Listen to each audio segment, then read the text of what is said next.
Днес ще ви заведа на едно място, за което малко хора знаят – домът на доброто на дядо Влайчо. Той е предсказвал бъдещето, лекувал е хора, помагал е на хората и е отдал живота си на това да е в полза на хората. Роден е в село Коньово, Новозагорско, към което съм се запътил и сега днес. Говори се, че той получава дарбата си още като дете. В началото е виждал духове и не е имал обяснение какво точно се случва. Впоследствие е видял Балканската война и я предсказал. Естествено, когато е разказал на хората, никой не му повярвал. Но когато войната настъпила, вече всички започнали да му вярват. И така започва да се разчува за него и да става известен. Хората започват да го търсят за помощ.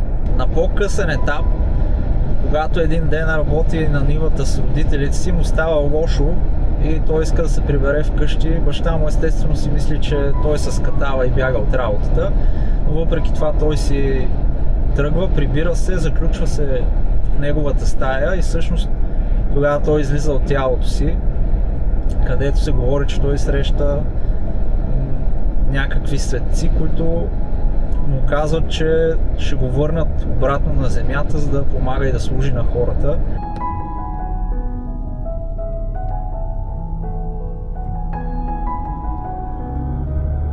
Още с пристигането се усещаше спокойствието в тишината, а по пътеката имаше много хубави направени статуи.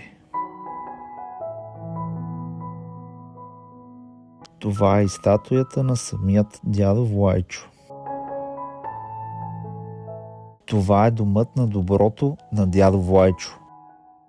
Мястото, на което и до ден днешен хората идват да се молят и да търсят помощ от него.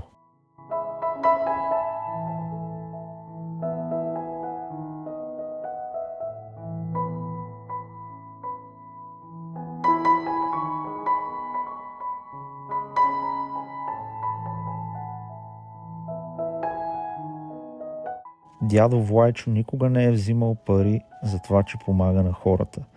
Той е казвал: даром ми е дадено от Бога, даром ще давам. За дядо Влайчо казват, че той е виждал цялата времева линия на хората. Виждал е миналото, настоящето и бъдещето. И когато хората са ходили да го питат нещо, той е отговарял още преди да си зададат въпросите. Какво ли е да видиш човек, който знае бъдещето ти? Това са дрехите на дядо Влайчо. Писмата и бележките му, масата и столовете, на които той е посрещал хората, и неговото легло.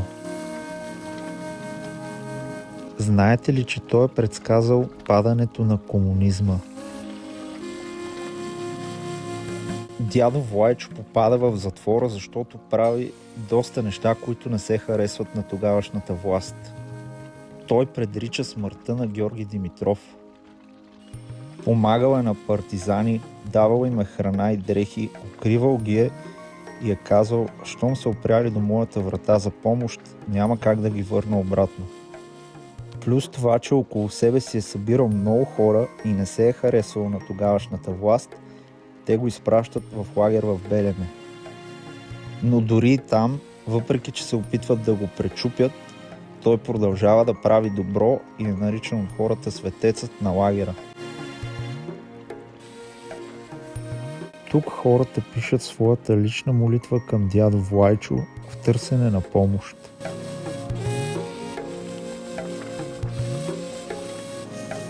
А отвън имаше много хубава чешма.